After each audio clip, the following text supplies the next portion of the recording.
그런즉 어찌하리요? 우리가 법 아래 있지 아니하고 은혜 아래 있으니 죄를 지으리요? 그럴 수 없느니라. 너의 자신을 종으로 내주어 누구에게 순종하든지 그 순종함을 받는 자의 종이 되는 줄을 너희가 알지 못하느냐? 혹은 죄의 종으로 사망에 이르고 혹은 순종의 종으로 의에 이르느니라. 하나님께 감사하리로다. 너희가 본래 죄의 종이더니 너희에게 전하여 준 바 교훈의 본을 마음으로 순종하여 죄로부터 해방되어 의에게 종이 되었느니라. 너희 육신이 연약하므로 내가 사람의 예대로 말하노니 전에 너희가 너희 지체를 부정과 불법에 내주어 불법에 이른 것 같이 이제는 너희 지체를 의에게 종으로 내주어 거룩함에 이르라. 너희가 죄의 종이 되었을 때는 의에 대하여 자유로웠느니라. 너희가 그때 무슨 열매를 얻었느냐?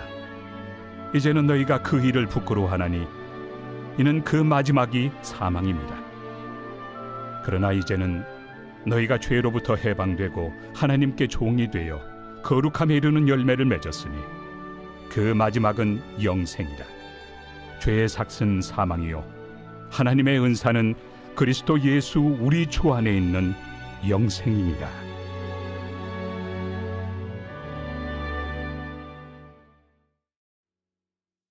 안녕하세요. 6월 7일 수요일입니다. 은혜 아래에서 하나님이 기뻐하시는 삶을 살아내는 오늘 하루가 되시길 바랍니다. 바울은 6장 상반부에서 선행이 우리 구원에 아무것도 기여하지 못하는데 왜 우리가 굳이 선을 행해야 하냐라는 질문에 답을 했습니다. 이어서 15절부터는 율법이 우리 구원에 아무것도 기여하지 못하는데 왜 굳이 율법의 요구인 거룩한 삶을 살아야 하느냐라는 질문에 답을 합니다. 그런즉 어찌하리요? 우리가 법 아래 있지 아니하고 은혜 아래 있으니 죄를 지으리요? 그럴 수 없느니라. 바울의 답은 처음 질문에 답할 때와 마찬가지로 단호합니다. 왜냐하면 우리가 구원받았다고 해서 주인을 섬기는 일에서 자유로워진 것이 아니기 때문입니다.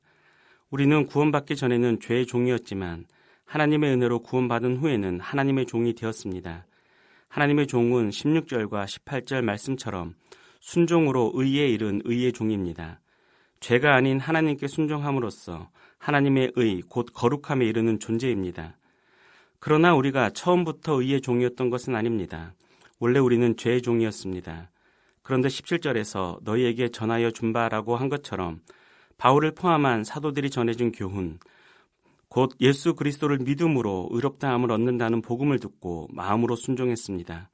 그 결과 죄로부터 해방되어 의의 종, 곧 하나님의 종이 되었습니다. 바울은 이 놀라운 사실을 언급하며 감사하리로다 라며 감격했습니다. 우리 또한 처음 믿을 때 같은 감격을 했습니다. 그러나 감격은 잠깐이고 우리 현실을 보면 우리는 여전히 죄의 종처럼 살 때가 많습니다. 바울은 우리가 아직 연약한 육체를 가졌기 때문이라고 그 이유를 설명합니다. 그러나 핑계만 댈 수는 없습니다. 그래서 바울은 우리가 비록 연약한 육체를 가졌지만 죄의 무릎을 꿇지 않을 수 있는 방법을 제시합니다. 먼저 19절에서 너희 지체를 부정과 불법에 내주어 불법에 이른 것 같이 이제는 너희 지체를 의에게 종으로 내주라 라고 합니다. 지체는 우리의 팔다리를 포함한 모든 신체 기관을 의미합니다. 엄밀히 말하면 어떤 일을 할 때 동원하는 우리의 모든 요소들입니다. 과거에 우리는 부정하고 불법한 일을 하는데 우리 지체를 내주었습니다. 그러나 이제는 의로운 일을 하는데 우리의 모든 것을 내주어야 합니다. 다시 말해서 복음을 듣고 믿은 후에 알게 된 참된 것을 행동으로 옮겨야 합니다. 그러나 이 또한 쉽지는 않습니다. 그래서 바울은 20절과 21절에서 의에 대해서 자유로웠던 과거, 다시 말해서 의에 대해서 아무런 부담도 느끼지 않고 살았던 과거를 부끄러워하라고 말합니다. 죄의 종일 때 우리는 내 마음대로 사는 삶이 자유인 줄 알았습니다. 그러나 그 자유는 의에 대해 아무런 부담도 느끼지 않는 어그러진 자유였을 뿐입니다. 그래서 과거에 우리가 맺은 열매는 불의였고 그 결과는 사망이었습니다. 우리는 이 사실을 부끄러워해야 합니다. 2차 세계대전 후 많은 독일 사람들은 나치에 부역한 자신들의 삶을 부끄러워했습니다.